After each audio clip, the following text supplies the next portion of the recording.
ଡଗରା ବେଳାଭୂମିରେ ଛଡ଼ାଗଲା କଇଁଛ ଛୁଆ।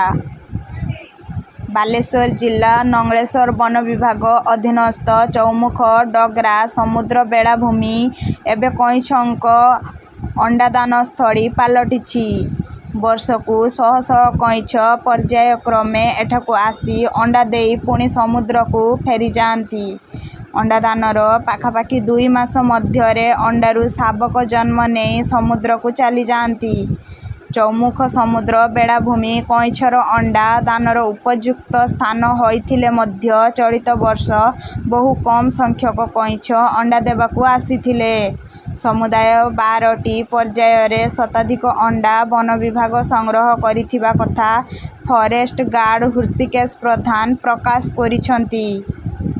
ପ୍ରଥମେ ଅଣ୍ଡାଗୁଡ଼ିକୁ ସଂଗ୍ରହ କରାଯାଇ ଅସ୍ଥାୟୀ ହେଚେରୀରେ 52 ଦିନ ରଖାଯିବା ପରେ ସେଥିରୁ ଛୁଆ ବାହାରେ। ପରେ ଛୁଆଗୁଡ଼ିକୁ ସମୁଦ୍ରରେ ଛଡ଼ାଯାଇଥାଏ।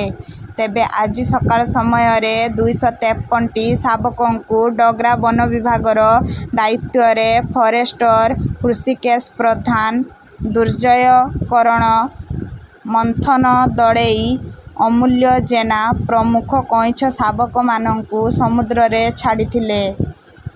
ବ୍ୟୁରୋ ରିପୋର୍ଟ, ବାଲେଶ୍ୱର ଖବର।